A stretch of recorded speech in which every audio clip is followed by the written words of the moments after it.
Wide receiver is one of the most crucial positions in fantasy football because you can find value if you know the guys who are coming into the league and doing some big things, hopefully from day one. So we're going to start our prep for the 2023 fantasy football season by looking today at the 2023 NFL Draft wide receiver class. I'm going to go to my data sheet here. You guys can see what I'm looking at. And of course, pulling all this data from Sports Info Solutions, which I'd recommend if you can afford to get to that data hub package on there. PFF also has similar data as out there as well for their college package. So look at the numbers. It's going to be an important thing to talk about here. And honestly, I'm going to lead into this one right away with a guy that I loved a lot. Obviously, I am a proud USC alum. Was very stoked that we added this guy this year. Kind of watched him in games and felt like he wasn't as involved as he could be. But Jordan Addison, and shout out to the chat as well. I'm just going to try to get to the point here for the people watching after the fact, of course, because my college takes, as we know, I'm learning on the fly here, just looking at the data as best I can. Obviously, watch some college football, but not nearly enough as some of the other NFL draft experts out there. But what I will provide you guys, though, is looking really deep into these advanced numbers here, these advanced analytics, to find the things that I think are important for real NFL fantasy football, trying to port over which guys have skills. And also, because wide receivers need size, it's going to be an important thing to look at as well. So Jordan Addison, a guy that gets a lot of hype. Obviously a guy who had some big NIL deals for USC as well. You go on YouTube right now, search Jordan Addison highlights. You will find tons of views accumulating on Jordan Addison. And here's one thing that spooked me right away. To be clear, historical anomalies, these are not my personal rankings. These are, in fact, coming from CBS. For this particular exercise, I pulled in all the projected picks here. We're going to be going at wide receiver from CBS's mock draft and their player list. So it is not, in fact, my choice. They have him being the number 11 prospect overall. And I will say to me, Jordan Addison right now is not my wide receiver one in the rookie draft class. So my bias out the window officially. I wanted Jordan Addison to be a world beater. I wanted him to look really good here in these numbers and come on here and say, Jordan Addison might be the guy you need in fantasy football 2023. That said, I look at these numbers and I see a guy who frankly wasn't that impressive relative to what his pedigree is. We can go through them here. Ran 26 routes per game. And of course, I'm going to highlight the row here so you can see the data I'm actually looking at. 28% target per route run rate, which is pretty good, but there are some guys in the class a little bit better. 5.4 catches per game, 3 yards per route run. That is a number that does seem a little bit low for a guy of Jordan Addison's pedigree. And again, when you consider all the hype coming in for this guy, people acting like he could be the solution for some teams' passing game woes, I think Addison, to me, comes up a little short in some of these categories. Obviously, also, he is a guy that did pull the plug in his season a little bit early, perhaps prepare for the NFL draft. And there are a couple guys who fit that criteria in this class as well, following that Jamar Chase route, knowing they're going to be going in the first round. But Addison in this spot, so you look at his intended air yards per target, a little bit lower than I would have thought. 10 intended air yards per target, 76 air yards per game. Does convert his air yards well, where at least he has a positive marker in terms of yards per game, 79.5 yards per game compared to 75.9 air yards per game. So you want to see that be on the positive side, ideally. That means the guy is not relying entirely on just getting the ball and then catching it and falling down. Addison is a guy who can run after the catch a little bit. So you can see 7.2 yards after catch. What worries me a little bit, so he is a small guy, 6'1", 175, a 9% avoided tackle rate is not the best number here. He's been a touchdown hound. That's a positive. Overall good EPA per target at 0.475. Estimated points added per target. If you're not familiar with EPA, it basically grades people out based upon where the team is on the field and then kind of judges off of that, basically, where you're starting on the 50-yard line. The expectation is you would score 2.5 points normally when a team starts on the 50-yard line. After that, you're just adding points on or subtracting points based upon where the ball goes, where you do underperform or overperform accordingly. Jordan Addison also. So one thing that did surprise me a little bit with Jordan Addison's numbers, he's not statistically notable in terms of his slot targets on the year, which is a big jump from what he did in Pitt in 2021, where he was running a lot out of the slot and obviously had his best year, won the Blitnikoff Award, all that stuff, then transferred to USC for his last year of eligibility. He's running a lot more out wide, which kind of worries me as a guy that is a little bit more slight. He's basically a smaller, thinner version of Garrett Wilson in terms of height and all that profile. So that's something that does spook me a little bit here. He is a guy who grades out as the best pure route runner in the class, according to a lot of sharp people out there who I follow and trust with that kind of thing based on grinding the tape and all that stuff.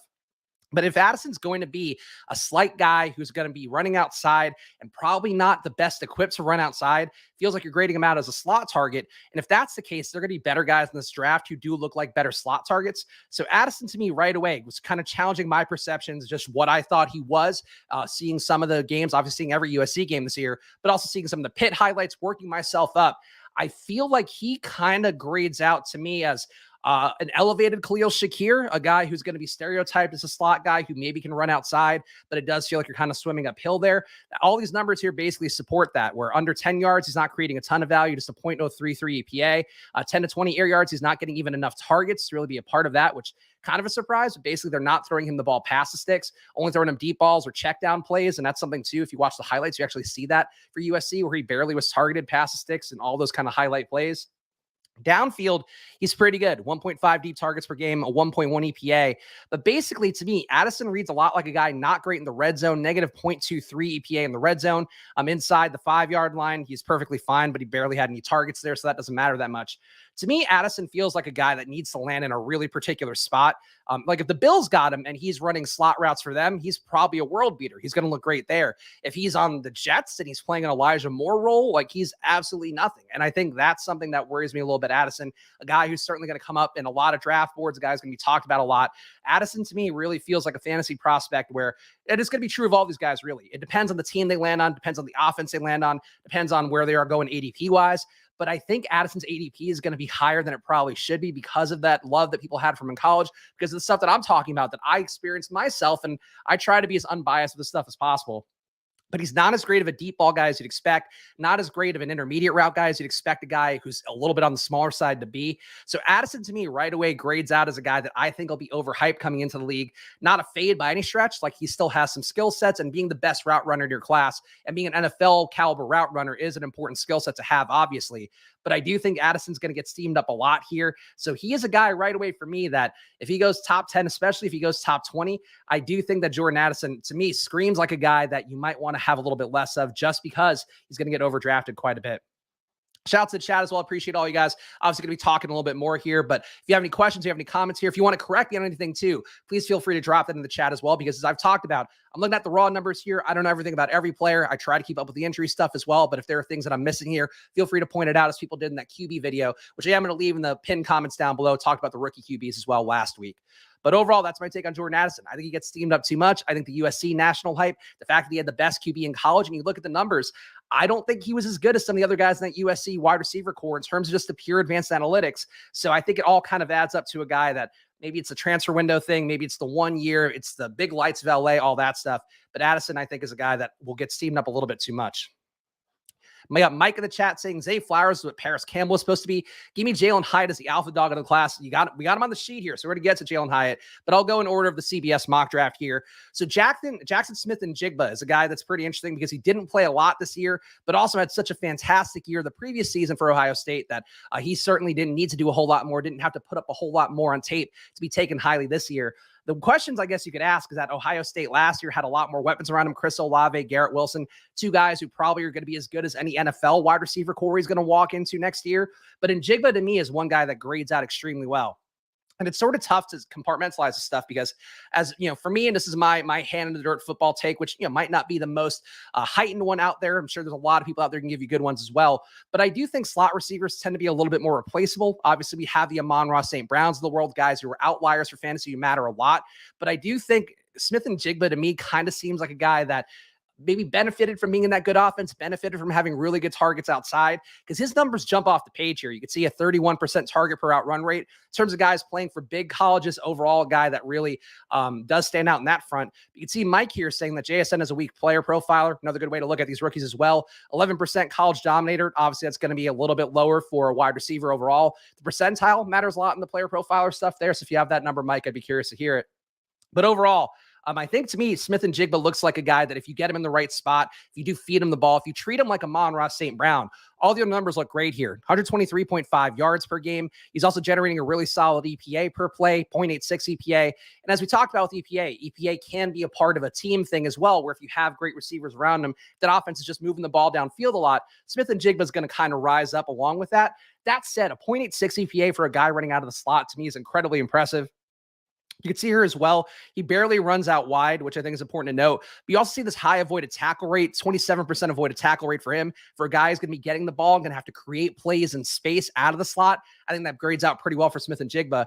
And here, the fact that he's playing out of the slot, a .831 EPA, like he is a pure slot guy who has a lot of upside in that front. He's also creating a lot of value when he's getting targeted in intermediate routes, under 10 air yards, .769 EPA. So basically, he's going to get you those tough yards. And I think that's the main thing here, where if he goes into an offense where there aren't a lot of weapons, let's say, I don't know, Houston somehow gets him and Bryce Young, I think that's where Smith-Njigba starts to hit that upside, where he's going to get the volume then. He's going to be able to take advantage of what he's going to do. And also, they're going to game plan around him, where the entire offense then gets built around Smith-Njigba, and he can get as many targets as you want in positive game scripts.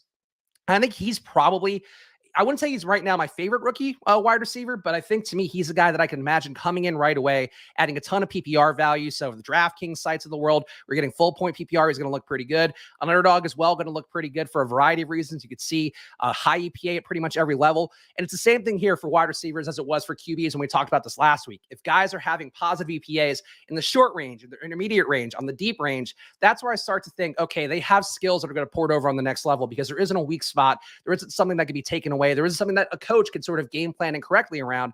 It's in fact one of those spots where Njigba can get it done at every level, again, with Chris Olave and Garrett Wilson alongside of him, but he's going to have NFL caliber receivers with him, obviously, wherever he goes as well. So Smith-Njigba, to me, I think is the guy who's probably most live to contribute from day one, especially if he does get drafted high. Draft capital, the most important thing to follow for any of these guys. Red zone as well. You can see a pretty strong EPA number here, .309 EPA on red zone targets. Didn't get targeted a lot in the close range, but that could certainly change in college as well. I'm not worried about not seeing a ton of targets there. But I think Smith-Njigba really looks live. I get why, the college dominator stats might not jump out that much. But to me, it's more about, he has a lot of talent around him when he played really heavily. I'm not going to be worried about the hamstring stuff. I'm more worried about the fact that this guy can contribute at a bunch of different levels and also really be a slot guy that matters a lot. And slot guys, too, the other thing that matters for them, as we're kind of seeing with the tight end renaissance lately, backup QBs that aren't that good, they can get the ball to a slot guy pretty easily. They have a harder time getting the ball to the receivers out wide, the guys that they really need to actually get the ball out there with some velocity, some speed, or else they're going to get picked off. That's where Smith-Njigba, to me, I think can thrive in a bunch of offenses. So to me, Smith-Njigba, I think relative to the draft capital, relative to where he's going to go, maybe some concern that he ends up a little bit more like a David Bell type, a guy who just doesn't end up on the field, but he's going to be drafted so highly that they have to force him onto the field. So if you're not worried about the hamstring stuff, as I would try not to be with a young guy, I think he's one of the best plays we're going to have in this wide receiver class. Not a hot take there by any stretch, but personally, relative to best ball, relative to fantasy football, relative to dynasty, I think right now, team agnostic, I would take Smith-Njigba over Jordan Addison, which hard for me to say. Again, I am a homer. I love USC, but boy, Smith-Njigba just grades out the best in terms of every level here, as long as he can actually perform the slot like he did in college. He'll be a good Devonta Smith to an A.J. Brown. He's bigger than Devonta Smith, which is another thing to note. 6'1", 200. Like, he's got good size to him. You could see on the thumbnail that he's got a big, beefy head. Like, he's like a bigger dude. So I think he's kind of built to absorb the brunt of the damage you can get in the slot as well.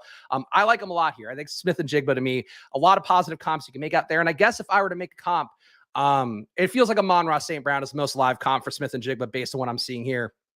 Addison, to me, Addison kind of feels like a Robert Woods type, which is not the most exciting, but that does come with some upside. Obviously, there's a USC thing there too, but I think Addison, to me, a little bit undersized. You need him to be a great route runner, and you need him to be able to absorb a lot of hits. I think coming into the pros, Addison's going to have a higher learning curve, whereas Smith-Njigba can kind of be a world beater. Nez is taking diligent notes here. Big agree on JSN over Addison. I hope we're right about that one, but here's another guy that I think is going to matter a lot here. So this is where I'm going to dig my heels in pretty deep. Quentin Johnston is the most pro-ready receiver right now. 6'4", 215, big-bodied guy. You can see here he didn't run a lot of routes per game. That TCU offense kind of focused on running the ball and creating value off of play action. But you can see 22 routes per game, and he's still getting 7 targets on just 22 routes, 4.3 catches per game, 31.4% targets per route run. These are all monster numbers. But here's where it really starts to get interesting for Quentin Johnston. 8.9 yards after catch per throw, 38% avoided tackle rate. If you saw this in the SEC, Quentin Johnston, I think, would be a guy where you're like, yep, he's probably going top 10, and that's safe. Quentin Johnston, I think, does need to perform well in the combine. We need to see some burst from him in terms of his 40-yard dash. But that said, just watching the film and then looking at these numbers, he kind of grades out to me like a DeAndre Hopkins type, a guy who can make contested catches. but also is like very shifty, like very shaky because of his size too. Tacklers kind of fall off him. It's going to happen less in the NFL, but still can happen a good amount. Mike being not a fan of Quentin Johnston, I think is pretty interesting, but I would say from my end, when you combine the size, you combine with the ability to run out wide, as you can see, he's not a slot guy here. He's a pure outside receiver. I think he's got the most potential to be the Drake London of this year, the guy who kind of ends up being a little bit lower projected in terms of the mock draft rankings. Then the actual draft comes, and it's like, who's going to beat press coverage? Who's going to be a guy who can get open outside? I think Quentin Johnston's that guy. So I'm a big fan of what I saw from him so far. Let's look through the rest of the numbers. We can see 5.5 targets per game running out wide, 0.14 ADPA, could be better, but also, TCU. I think Max Duggan, a fringe NFL prospect, a guy that I think if a good QB is throwing the ball, can have some upside. His short targets, still getting decent value on short targets, better than Jordan Addison on those short targets, under 10-yard air yard throws, rather, getting a 0.079 EPA, which is not great, but short throws just kind of inherently have a shorter EPA. I guess unless you are Smith-Njigba, then you can make anything happen there. But not quite as shaky in the short routes, not able to kind of break those tackles the same way. But you get to these other numbers here. He's good at every level, 0.353 EPA, air yards of 10 to 20 air yards. On 20-plus air yards, 0.688 EPA. Those are good. The one thing that spooks me a little bit here, a big-bodied guy going against weaker competition, you would think that Quentin Johnston would get targeted a little bit more in the red zone, just 0.6 red zone targets per game, not the highest, a negative EPA on those throws. Max Duggan was also really good in the red zone, so that's something that kind of worries me a little bit about the ability to convert to the pros there. But that said, I really think that, overall, if we're going to look at what his quarterback was relative to what TCU did, relative to what Quentin Johnston actually did in college last year, he looks like my favorite receiver in this class because I think there's a lot of ways he can have that volume. Again, you assume he's going to run 40 routes per game in the pros, let's say. Obviously, that target share can hold up to some degree. He kind of feels like a Treylon Burks guy to me, where if he lands in Tennessee, then yeah, you're going to see it be a little bit tough to get the volume you need. If he lands somewhere that is a pass read over expectation team, like let's say he goes to Kansas City, like he really fell, or Kansas City loves him and trades up, let's say as an example. Like, would you want to have a guy who can get really elusive on deep plays and also created a bunch of levels, who can be outside and be a big body target? I would think so. I think there's a lot of fits for Quentin Johnston. I think he's my favorite rookie right now. And the quality competition too, like we saw TCU, what they did in the college football playoffs obviously fell apart in that last game there, but they were kind of playing above their head throughout. I think he's a great prospect. He's a guy that I'm really intrigued by. So it worries me when people say he's not, but I do think based off the advanced analytics, there's nothing I see from him that looks bad. Getting deep targets, able to work in the slot. I think his worst case scenario is kind of being a Michael Thomas type. Obviously not Michael Thomas himself. That guy was a great receiver, even though we're not going to remember that now. But I do think he has a lot of ability to have that upside. And you look at some of the catches he makes in the highlights too, getting the 1 foot down. He probably could get 2 if he's playing at an NFL level. I think he's a guy that's got a lot of flexibility, not too big as well. So he's not just like a guy that's going to be a tight end at some point. I think Johnston is the most alive for me, so I'm a big fan. Mike saying reminds me of Kevin White. He's a WVU alum. All right, fair enough. I think that's so. Did I miss a seg? Okay, yeah. If Quentin Johnston were playing in the sex conference, he'd be crushing right now.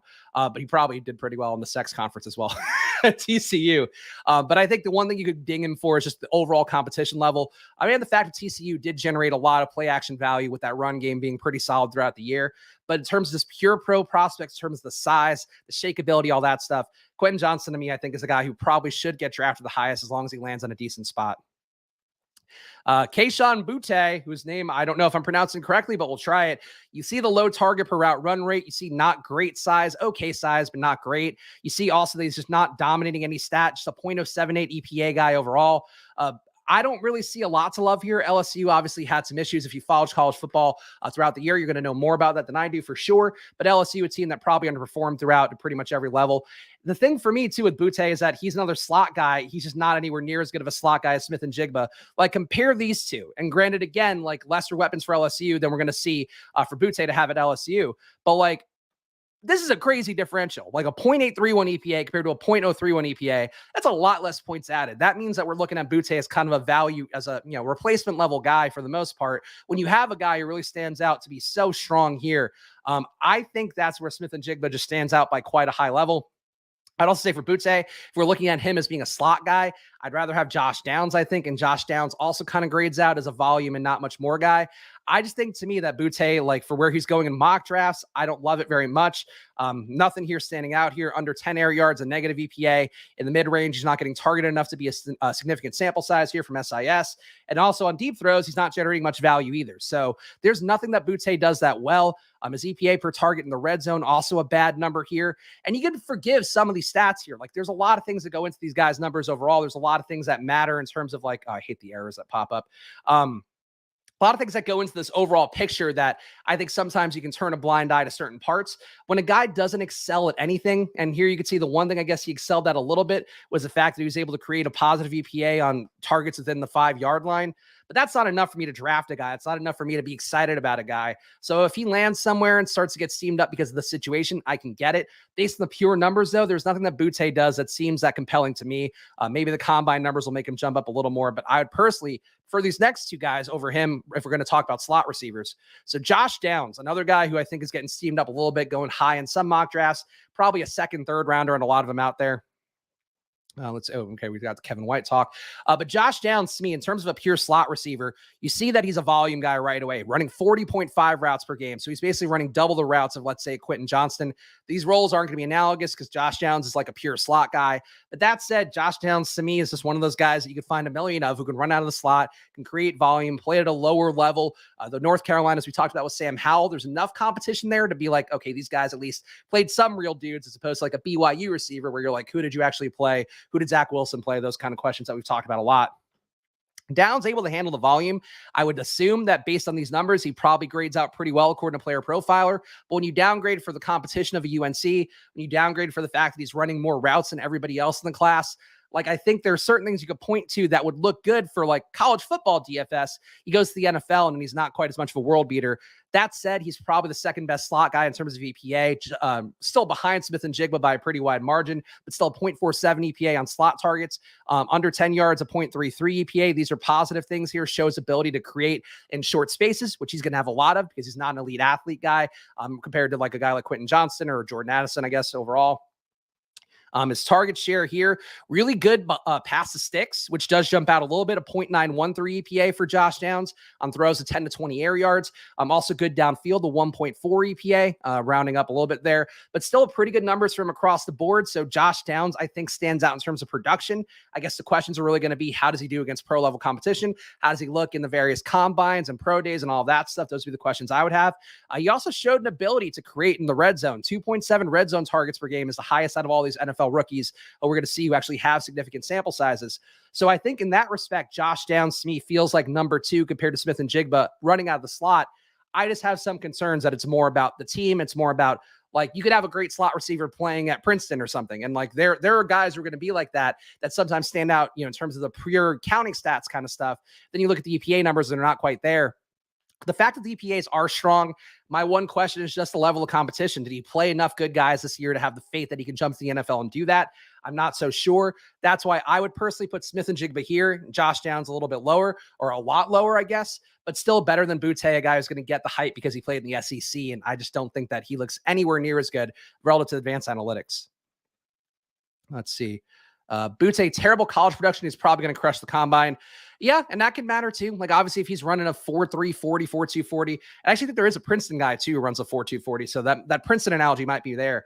If he crushes the combine, like I get it. That said, I still want to see some level of production, something to have hope to in addition to the outlier physical tool stuff, because then you're basically relying on, it's like trying to hit a 3-way parlay instead of a 2-way parlay. Like you're adding the extra leg then of needing him to show something he hasn't shown yet, and then also be able to port over the athleticism to being a good route runner, to being all that stuff. Those are things that scare me a little bit. So I would say personally, relative fantasy football, right, if we're going to just go through right now, I would say Smith-Njigba would probably be my 1B to the 1A of Quentin Johnston. And I think you come down a little bit more. Boutte would be the last place guy that we've talked about so far. And Josh Downs, I think, is kind of right there with Jordan Addison, just in terms of being able to step in and produce. And Addison's going to come in with a lot more hype. So I could be wrong about that one. But I'm really encouraged by Josh Downs' numbers and discouraged by Boutte, discouraged by Addison. So that's how it's grading out for me so far. Zay Flowers. Another guy, high routes per game here, so you can sort of downgrade him there. Targets per route runner, fine. 28% targets per route run rate is basically right there with everybody else. We're going to get some interesting guys coming up here in a moment. So Jalin Hyatt, Rashee Rice, these are guys who do have some outlier numbers overall. Zay Flowers, to me, when you downgrade for the competition, downgrade for his overall, what he did, like didn't produce like crazy, produced pretty well. I think he's solid. I would have some questions about the competition primarily. Avoided tackle rate of 32%. And let's say that comes down to 20% in a really good conference, I think is something to note for him. High touchdown rate, but not a great EPA. That kind of spooks me here because obviously if you're creating touchdowns, you're creating points added. So like the fact that he's scoring these touchdowns and still has a low EPA is kind of a bad sign for him, that he might just be more of a replacement level guy instead of somebody that's creating material value above an average player. And these other guys like Smith-Njigba, like that jumps out here. Low touchdown rate plus a high EPA. Like those are kind of crazy things to look at here. High touchdown rate with a low EPA means that you're not actually generating as much value, even though you're actually scoring the points. So that's something that would scare me a little bit about the advanced analytics for Zay Flowers. Flowers could ball. Kadarius Toney without injuries. I mean, it's hard to say that he's going to be that tier of guy playing at Boston College, but Mike seems like he knows what he's talking about. So if you want to fade me and listen to Mike, you can go that way. But Zay Flowers, I would put him ahead of Boutte, but I do think there's some questions here. I mean, he's running out wide. He's not doing much here. Negative EPA running out wide. An okay EPA running out of the slot, 0.34 EPA on slot plays. That's fine. Negative EPA on short, really bad negative EPA on short targets. A negative 0.16 EPA means that he's probably not that good at creating separation in short space, which worries me a lot because he's playing at Boston College. He's not playing at Bama and not creating separation. He is playing at a mid-tier college with some good teams in that conference, but not enough to really go like, oh, he's playing some legit dudes. So that would scare me about Flowers as well. You do want to see elite separation in the short range. And again, that's where Downs creates. That's where Njigba creates. That is not right now where Zay Flowers creates. Also not that great pass to sticks, 0.188 EPA. I mean, he's basically, you can see it being in red here. Not a great number overall. Getting downfield a little bit better, but everybody's going to look better getting the ball downfield as long as you're doing anything. And that's why, too, a guy like Boutte, negative EPA on deep throws, that's bad. At least he's got a positive EPA here, so we can add some value there. Probably the best red zone touchdown scorer. Not a ton of volume there, but a great EPA. Great touchdown rate, 86% red zone touchdown rate when he's being targeted. That looks pretty good for Flowers. And then he didn't generate enough targets, I guess, to register. Oh, you know what? Because I don't have his per game numbers. But where are we at? Sorry. Let me just go back to make sure I'm highlighting the right guys. All right. So Zay Flowers here. Yeah, not enough in the red zone, not enough within the 5-yard line to feel great about it. But still, I think a player that seems like he's got something to him. I just think that the competition part would spook me enough here. I would put Josh Downs ahead of him, and I'd put Smith-Njigba, again, substantially ahead of him too.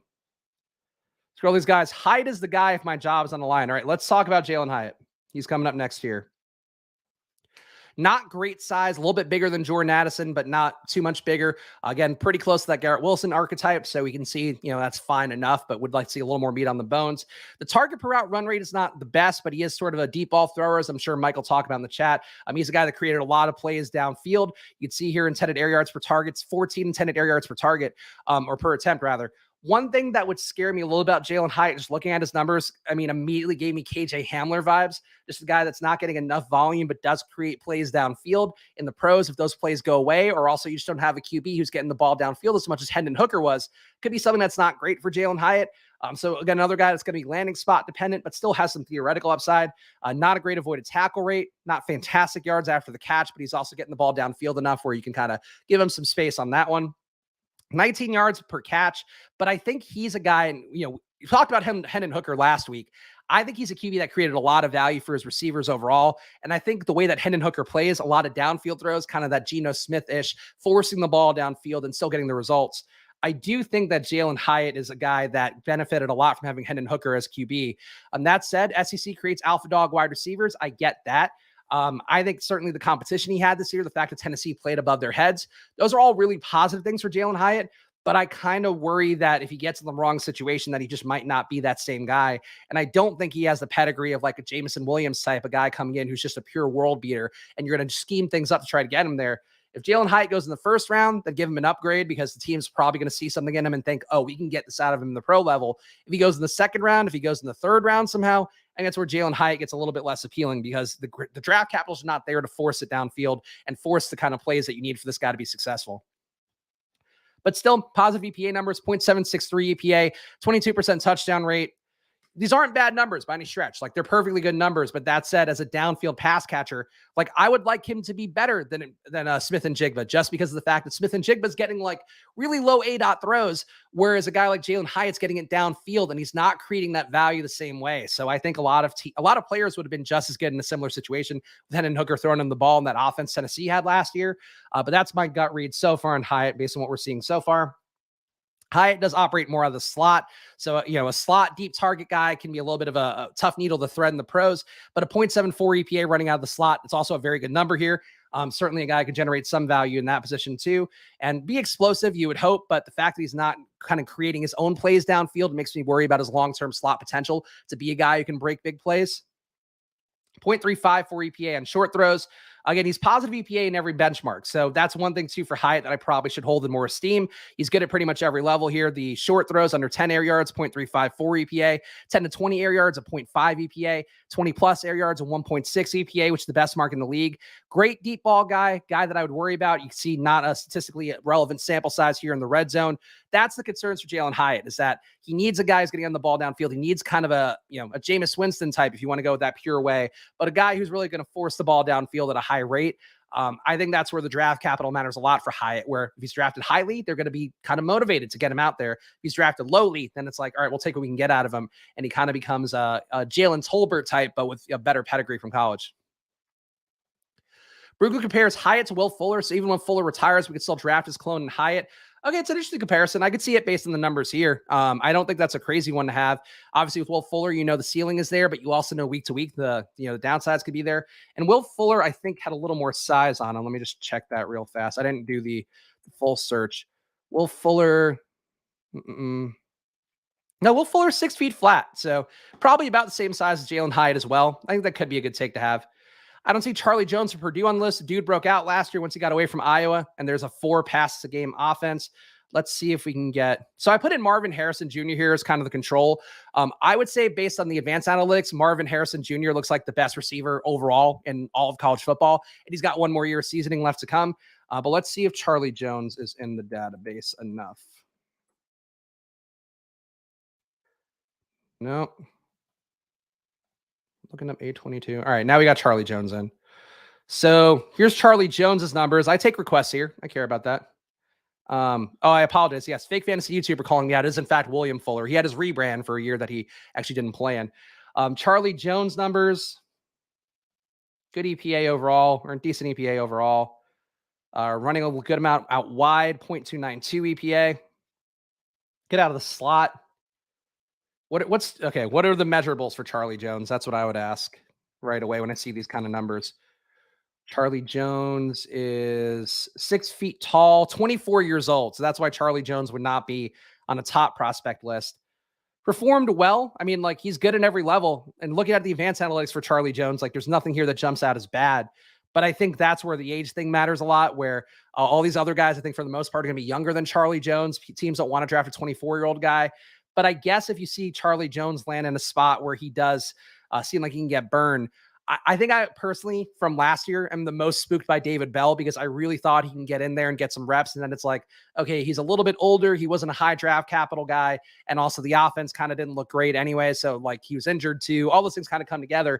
I'm a little spooked of guys that maybe had not great competition, not great stuff in college, but still produced. And then they come into the pros and it's like, yeah, you're just a guy who's here. And if we put you on the field, maybe you'll do well, but you might not even see the field. So that's where Charlie Jones would fall a little bit more to me, but you definitely could draft him. I just wouldn't have him in the same tier as like these other guys we talked about. Much younger than Velus Jones. That's true. He's not 75 years old like Velus Jones is. All right, so let's look at Rashee Rice. I think Rashee Rice is an interesting example too, because obviously we know SMU not playing the highest level competition, but you look at these numbers here, it's going to be all green because he was playing at SMU. We have 34.5 routes per game, 13 targets per game, a 38% targets per out run rate. Those all look pretty good. Catches per game, 8 catches per game. Where it starts to fall apart, though, is the EPA per target. So if you are going to have a guy who, again, is playing lesser competition and has these other outlier metrics, what is he doing with all that volume? And there's, a lot to be said for the ability to just be average at volume is something that matters a lot for running backs. That's something that I think people sometimes miss with my Saquon Barkley takes, where I've basically said, yeah, Saquon Barkley, according to advanced analytics, is like a league average running back. That is the case here. That said, he's a league average running back who's handling, 20 touches a game. There's a skill in being average at that level. At receiver, I think if you're close to average and you're getting a lot of volume, that just kind of tells me that you're not able to really have the big outlier days. You're probably not an elite athlete. That's what I feel like with Rashee Rice, where you look at the pure production metrics. Like, I bet he crushed in college football DFS this year based on these numbers, but you put him in a pro offense where he's not going to be the focal point of it. He's not going to be getting 10 targets per game out wide, not going to be getting some slot targets per game as well. I think that's where things start to get a little bit uglier for a guy like Rashee Rice. So I would say from my perspective, Rashee Rice is one of those guys that, again, if he gets drafted highly, if somebody falls in love with him, great. But all the negative EPA numbers, like short range, is going to be a negative EPA guy. 10 to 20 air yards, 0.08 EPA guy. Getting deep throws, he does do a little bit better there, but still not great, getting his 3 deep targets per game. Rashee Rice, to me, looks like one of those guys that just didn't play anybody real and had an outlier effort as a result.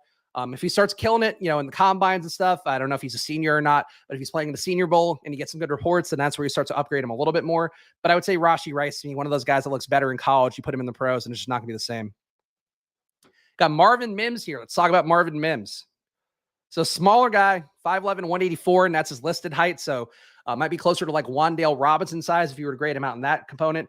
Obviously playing in Oklahoma, played some real teams, so that's going to be a little bit of an upgrade for him as well. Here, an interesting take by Dustin. So I thought coming in, this wide receiver class is going to jump off the page really meaningfully. That said, I would agree that I kind of feel like this class is a little bit softer. We're going to do running back next week, so we'll talk about Bijan Robinson. I think that's another top-heavy class. But yeah, a lot of slot receivers, a lot of guys that feel kind of replacement level with a little bit of juice. I think really if you are going to be targeting rookies this year, the guys who jump out the most to be draftable in like a best ball format or in a fantasy league, going to be Addison, Smith-Njigba, Quentin Johnston, Josh Downs, maybe Jalin Hyatt if he lands in the right spot. Besides that, all these other guys are probably just going to be basically free, and then it's all going to be down to the situation, the team they land on, and if you can talk yourselves into it. All right, let's keep it going down here with Mims. So positive EPA overall, 20 yards per catch, generating a lot of yards after catch, though not avoiding a lot of tackles, which is kind of incongruent for how I would view Marvin Mims overall. Good out wide, though, and that's a big skill. So being good out wide is why Drake London got drafted so high. Drake London had some of the best stats versus getting pressed at the line. That was something, too, that made him to, the teams that were going to draft him, like Falcons obviously were the ones that took him first, well, as all the receivers last year. But a lot of teams fell in love with Drake London because he was the guy that had the most pro-ready tools. So when I see a guy who can get 4.5 targets per game out wide and also get a 0.49 EPA, it'd be nice to see that a little bit more volume. But we're talking about a guy who, you look at, Jordan Addison here, 4.6 targets per game. You look at Mims, 4.5. That's a really big EPA difference. And I can tell you what, Jordan Addison's team was a lot better in terms of how they did on the field last year. So I do think Mims, to me, grades out as a guy that does make some sense. So I could see why Mike in the chat's so interested in him. Would be nice to see him be better in the short range here. Would be nice to see him have a EPA at all here in the mid range, but that's fine. Deep targets, pretty good guy, getting 2.4 deep targets per game, turning that into 1 catch per game and 0.942 EPA. That's good. Not a great red zone guy, but it doesn't seem like he got a ton of volume overall in that offense. I think that Marvin Mims actually looks kind of live. Would be nice to see more size on him too for being an out wide receiver, but it could be a thing like Khalil Shakir, where Khalil Shakir came in, everybody assumed he'd be a slot guy. Then it turned out like, oh, he was crushing everybody in the preseason outside too. Then the way the team works, like Khalil Shakir doesn't run outside anyway. But if Mims can land on a team where there's an outside opening and can get out there, he looks like one of the better outside receivers overall in this class. So I don't hate Mims. I think he seems like a decent value. Is Marvin Harrison a sophomore or junior? He's going to be pretty good. He is a sophomore. I think he started at OSU in 2021, January. So he's got one more year in him. But yes, everything that I've seen numerically from Marvin Harrison Jr., of course, he does seem like the best receiver in the class. Maybe you can downgrade him a little bit for the Ohio State thing, the fact that they've been producing a lot of receivers. So it could be a little bit of an offense thing. That said, we saw Garrett Wilson and Olave come in as like two of the best receivers that we've had as rookies in a while. I think it's certainly going to be the case for me where Marvin Harrison could be in the talk to be the number 1 overall pick next year. I'm not sure how that'll go. Obviously, QB is going to matter the most. And defense, also NFL teams going to gravitate towards more. But I think there's no way, unless he gets super hurt and then people don't want to go there, Marvin Harrison's going to be a number 1 or first overall pick next year. Let's see. Oh yeah, that's a classic one. Marvin Harrison Sr. was like a banger, like for real back in the day.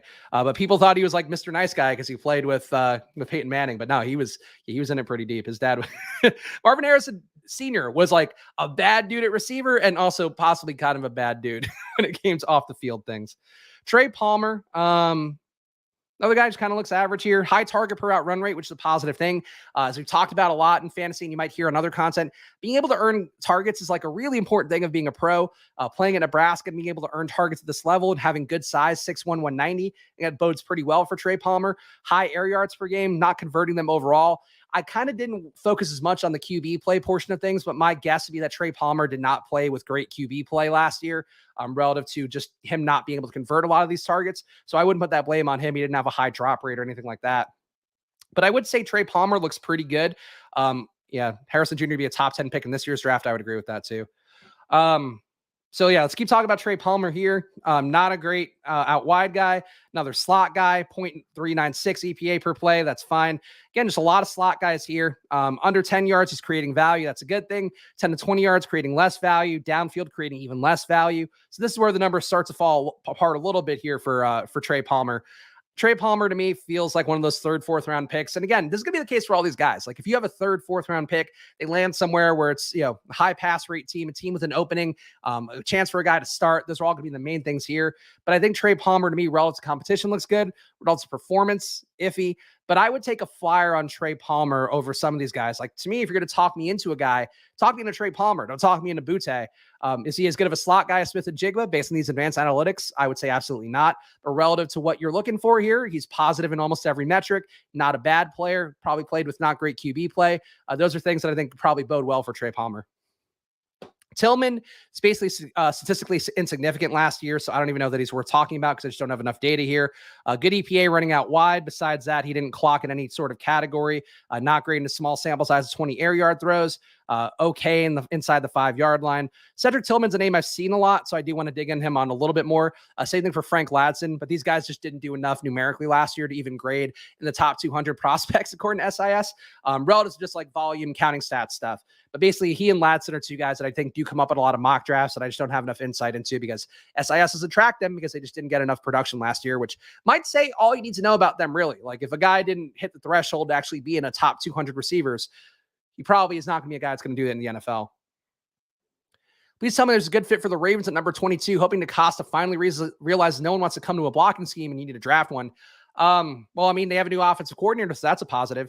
But I would say for the Ravens, the bigger issue is like, what are they going to do at QB? Because I don't know that Lamar's coming back. I don't know that I have that confidence level in that.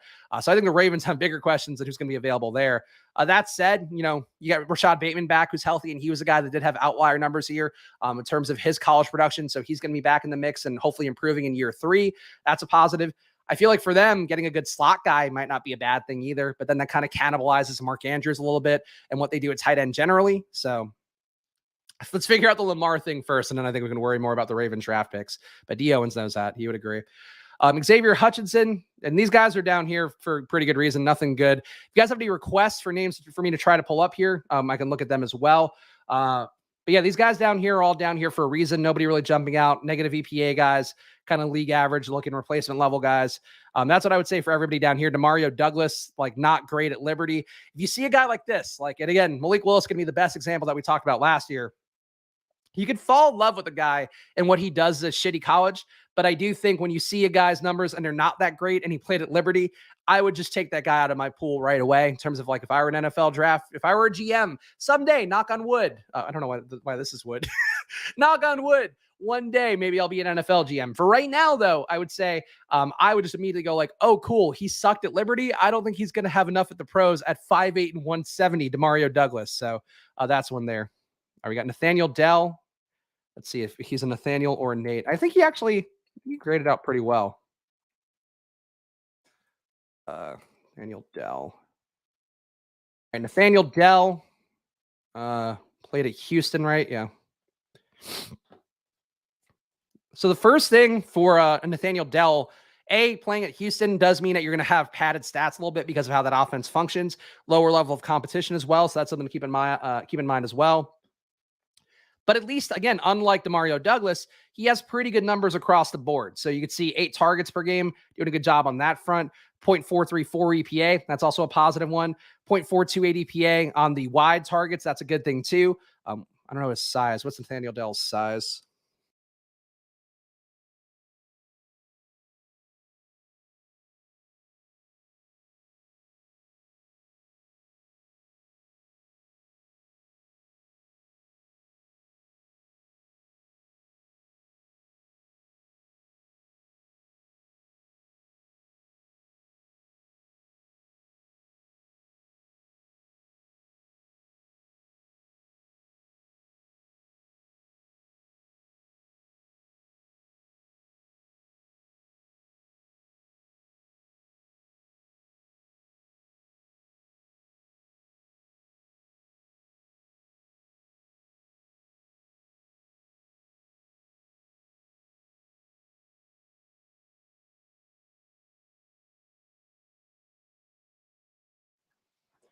Are we all right? We just are back live, huh?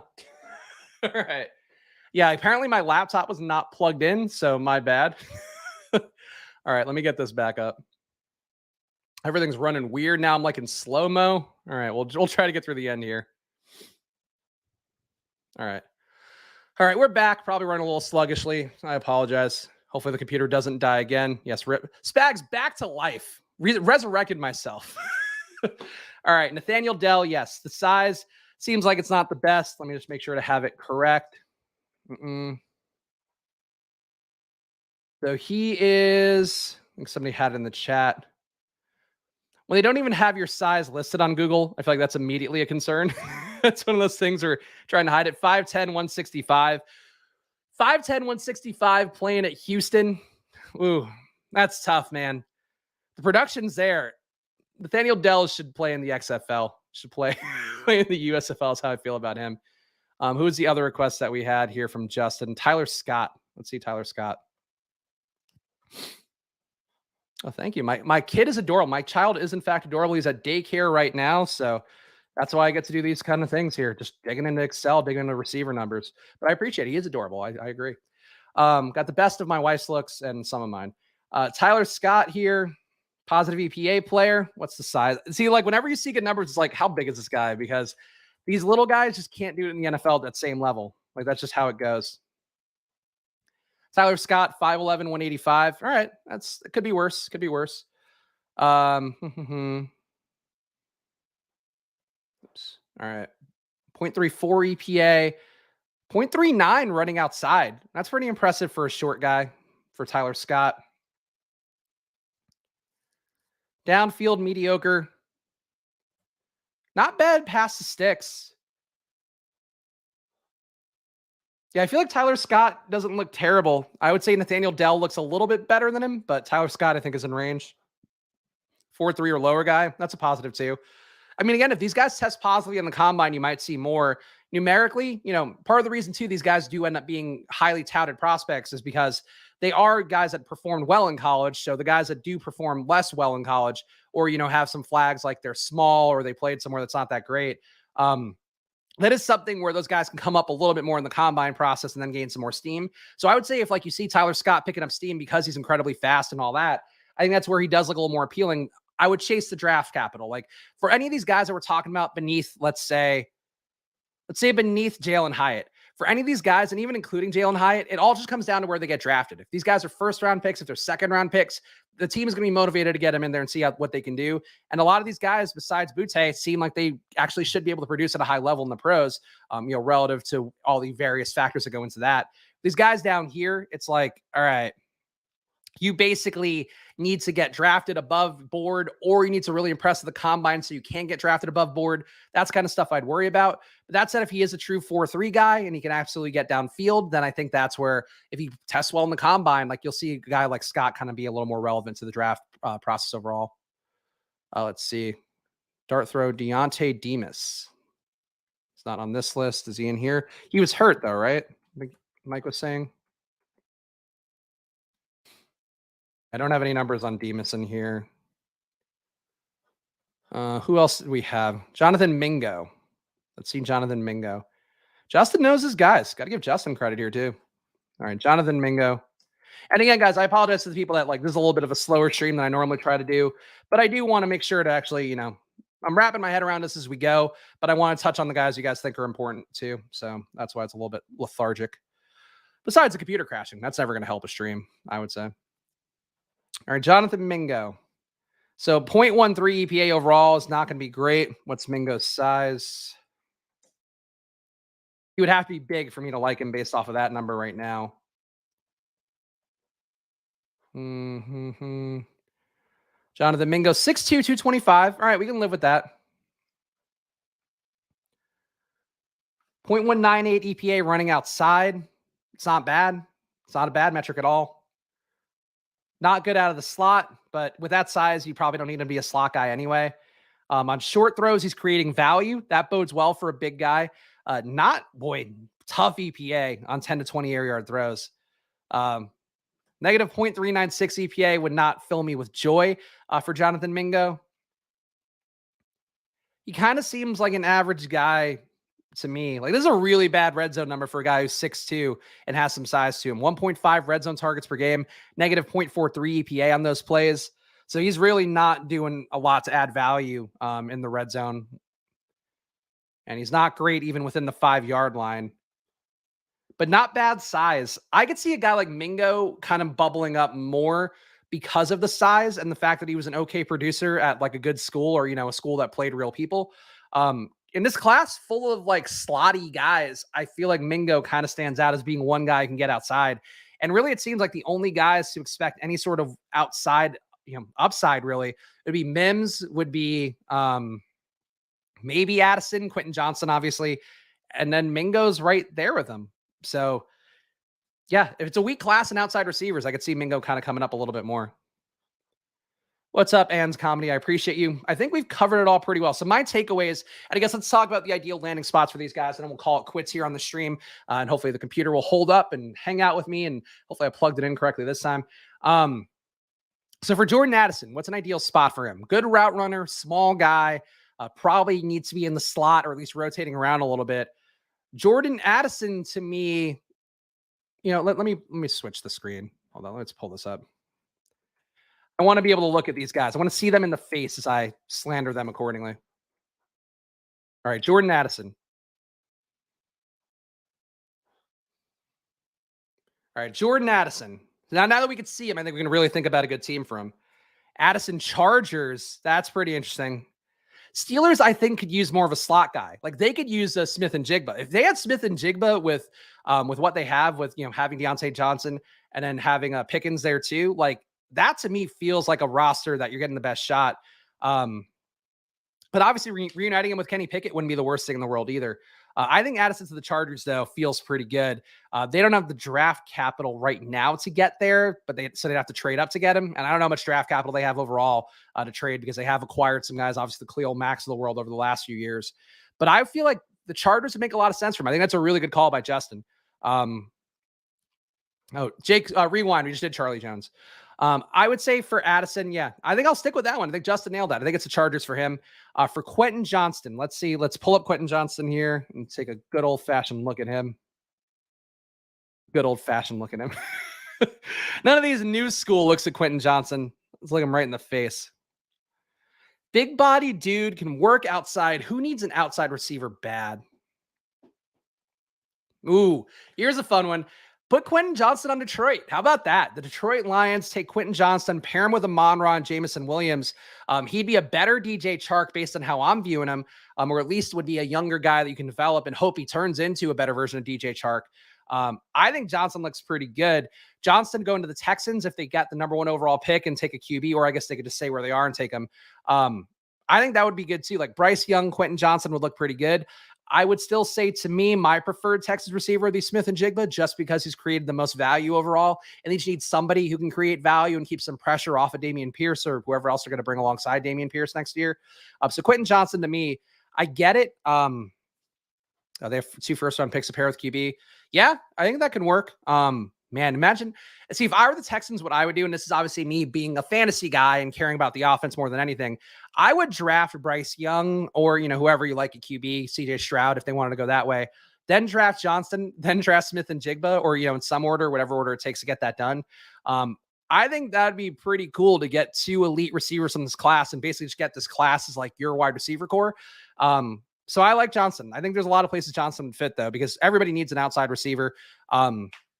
He could be a Chargers guy too. Like he could be basically a big bodied, we kind of saw Justin Herbert relying on Gerald Everett down the stretch. He could be that guy. So Quentin Johnston, I think, has a lot of natural fits, but to me, he's got to be somewhere where, honestly, I think he's got a wide range of places he can go, because he could go to like a tank team and just be that guy who puts up crazy stats for a year or two.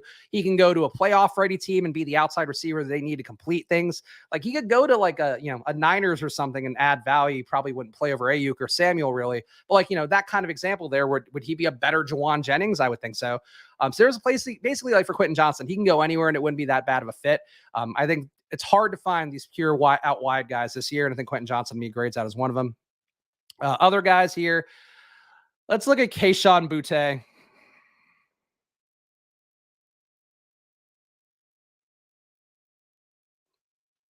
I don't know. I'm looking at Kayshon Boutte. It's not doing anything for me that the numbers didn't do.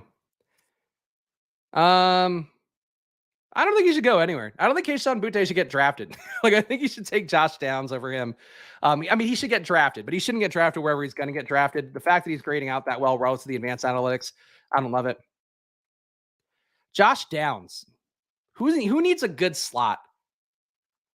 I feel like Shakir for the Bills wouldn't be a big upgrade. Juju for the Chiefs, we're talking there. Green Bay. Oh, Green Bay. See, Green Bay now doesn't need an outside guy. They need a slot guy. But it also depends on what they're going to do at QB. Like if they trade Aaron Rodgers, you probably need a slot guy a little bit less, who's going to have upside. For Josh Downs, you want to see him in a high volume passing offense so he can get a good amount of targets, but with guys to draw attention away because he is smaller, because he's not that great. See, Downs to Bills, I think he's a lateral move from Shakir personally. Maybe a little more Cole Beasley in him than Shakir has, but I like the flexibility Shakir brings. Man, who's got a good young outside guy? The Jets kind of make sense for Josh Downs. Like if you think Eli Moore doesn't have it anymore, I think that's something where maybe you could then move away from him. But you'd want to see him somewhere where there's a good outside young receiver and he can sort of generate value. The Bengals getting him late would be kind of fun too. Replace Tyler Boyd with him. I think Tyler Boyd's a good player, but I think if you can get younger at the position, save some money, I wouldn't mind that. Dallas. Oh, Dallas. See, the thing is, so Josh Downs basically would then cave into or would cut into what CeeDee Lamb does. CeeDee was a lot better out of the slot this year than he was outside. He was like one of the best EPA players out of the slot, and it was actually basically average running outside. So I think you wouldn't want to take that away. I think you want him to go somewhere where you have a big bodied guy outside who can get the tough targets, and then Downs kind of get the check downs and make it work. But I think there's a lot of natural fits for him. And I would say besides him, I guess let's look at Zay Flowers. I don't think I've looked up Zay Flowers either. Look at him. He just looks small. Zay Flowers, though, going to be all the same fits, basically, as Josh Downs. Just a draft full of slot guys. Let me look at Marvin Mims more. He was the one guy that, I haven't thought a lot about, who kind of excited me seeing the raw numbers. Marvin Mims, what if Tennessee were to bring him in too? Have 2 big outside receiver guys who create positive plays, positive EPA guys, he and Treylon Burks.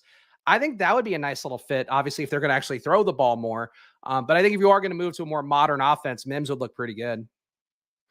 Anyway, those are the guys that I think are the most. Oh, Jalin Hyatt, excuse me. Jalin Hyatt. So he needs a gunslinger. Somebody who's going to force the ball downfield to him. So he needs a downfield passing offense, ideally. But one where he doesn't need to work outside. He's going to be in the slot anyway. Who gets a lot of deep targets? This is a tough one to think of offhand. Hyatt to the Bill. See, I think this is the tough part with the Bills is the Bills could do a lot of things and need to do a lot of things because their window for a championship is closing.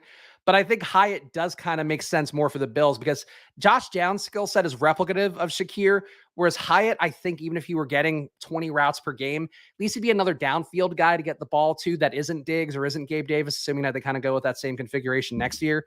So I think Hyatt makes sense. Who's like a sneaky downfield thrower? You know where no, because you know what, they have Dotson. The Commanders were kind of jumping out to me as a guy that, as a team that might make sense for Hyatt too. But you want somebody who's going to aggressively get the ball downfield for him because I think that was a big reason why he created value last year. Maybe a Tyler Lockett replacement in Seattle could be the move for him, or, you know, a guy, the understudy to Tyler Lockett, and that could be it. Jalin Hyatt, whoever Derek Carr goes. I'm excited to talk about the free agency portion of things because I think Derek Carr is going to get like a really good landing spot for himself. And I don't think he has a lot left. Like, the fact that he was so bad in the Raiders offense last year, I think worries me quite a bit, where he had his personally, requested wide receiver, his best friend since college, coming in there, and he still couldn't hold on to the job and be even basically the bare minimum of effective. But I think overall, like Hyatt, a downfield passing offense that makes sense. He's another guy that for the Eagles too could kind of work, where he basically takes some Quez Watkins snaps, moves Devonta Smith outside more. I think that could work. The Bills also need yak from their receivers. Yeah, they do. I mean, honestly, they have enough guys who Josh Allen can throw the ball to downfield. But based on how they played, like, I think throwing Hyatt in the mix wouldn't be bad. All right, so there we go. So there's our receivers for this part right now. Obviously, every week here, I'll be coming back to the table, trying to do these, trying to talk about this stuff, hopefully without my laptop crashing out and changing my complexion. I'm now like some sort of weird yellow. I don't even know what's what's going on here. But follow me at Chris Spags. Follow this show at Splash Play Pod. And of course, before you go, if you are new around here, please make sure to subscribe to the channel, hit the like button, leave a comment down below. I appreciate it a bunch here. Of course, try to bring the advanced analytics, try to bring the data insight into fantasy football, combine it all together into something useful here. And I will never give you guys information I'm not personally using myself. I care about this a lot. I obsess over this. I'm a head of Football Outsiders, running everything there for good reason. So you can know that you are in good hands here, but subscribe to the channel. I'll leave a comment after the fact too, especially if there's things that I got wrong. Feel free to correct me because it's all about trying to get smarter here every day. Seth asking, missed the first half. Have I gone over my advancing teams already? I didn't want to talk about it today, but we can share. I'll look at them real fast. This will be the last thing we do here. And I'll show you guys how badly my teams bombed out this weekend. So talked about, had a ton of advancing teams on Underdog. And I basically got one of them through in each tournament. And they're all absolutely dead. So I feel terrible about the playoff baseball stuff right now. Very disappointed in that one. Let's see here. Let's look at our playoff lineups. So in the gauntlet here, two teams advancing. Both are going to be drawing dead here because I have Dak Prescott at QB with Joe Mixon, Jamar Chase, Stephon Diggs, CeeDee Lamb, Schultz. I basically had a lot of Dallas and Buffalo. All of that is dead. The Cincinnati Alpha is still technically alive. It's only a 4-man Cincinnati build, but Burrow, Mixon, Jamar Chase, Higgins. I was running it back with Seattle, the Giants, Tampa Bay. Obviously, they're all gone now. I think there are certainly some lessons for me to learn from this playoff basketball process where I tried to really play the optimal for the finals, and I think I did that. I'll be profitable for it, but I do think I didn't draft teams that were live enough to win it all. And frankly, I didn't do enough sniping of other people's teams and stuff. And that's the thing where if you try to draft cleanly, I think you're going to run into that. Again, Dak killing me again here with Joe Mixon. And this is a team that advanced, but yet Dak and Brock Purdy killed me everywhere. Joe Mixon, Ezekiel Elliott, CeeDee Lamb, this is all dead. T. Higgins will barely have enough to field the Super Bowl roster, but not a QB. So that's great. Dallas, Cincinnati, KC, this team. I think the more interesting thing is to look at the teams that didn't get there. So let me pull, hold on. I think my weirdo Brock Purdy ones are here. So my Brock Purdy ones, this is the one that I tweeted out at some point where I did a 118. And this one I think was pretty informative to me. So Brock Purdy, a disappointment there. That killed me. But then also, like, even though I had these pass catchers and they were all pretty like well aligned here, I just didn't have enough ceiling to get through the round with Brock Purdy, McCaffrey, Samuel, Gabe Davis, Dawson Knox, Tyler Boyd. So I think that's where I would change things a little bit. I still like these 118 builds, but I didn't get off the beaten path enough with just taking more Gainwell. Like I was taking Boston Scott. That was fine. I think he got you like 10 fantasy points, but obviously not the 20 that Gainwell gave. So I kind of ended up in no man's land where you could see I have a ton of second places, ton of third places. That is the case in pretty much every tournament I did. I'm disappointed, honestly, like, cause I really thought I drafted some good teams and unfortunately this is what we ended up with, but basically 2 in the gauntlet, I think 1 in the gauntlet 2, and then a couple in the mittens, and that's basically it. So incredible disappointment for me. Thank you, Seth, for bringing it up. But no, at the end of the day, like, I will always show you guys what I'm doing on here. I'll even show you guys that today Pete drafted a team apparently on my account, not realizing that he was logged into my account. So we do in fact have an underdog team live in the battle royale. Speaking of, I think tomorrow what I'm going to do, because we don't have a playoff best ball format to draft on, tomorrow I'll be back drafting some battle royale teams on here. Then maybe Thursday we'll do DFS stuff. And next week we will dig into the running back class. Bijan Robinson, I think, spoiler alert, going to grade out as well as everybody says. But are there question marks? We'll find out about that. But yeah, so playoff best ball, boo. Splash play, yay. So again, like the video, leave a comment, whatever, and I will be back with you guys again very soon. Let me see the comments here. Dallas losing breaks my heart, but I still have a couple teams alive. Yeah, like, I have teams that are alive in terms of playing games. I have teams that have no chance of actually advancing, but that's how we do it here. Either way, again, follow me at Chris Spags, follow the show at Splash Play Pod, and come back soon, because the football content will continue on. I'll figure out some way to keep getting up here and doing streams and doing videos and all that stuff. But I appreciate all you guys hanging out with me, and I will see you guys again tomorrow. So good luck.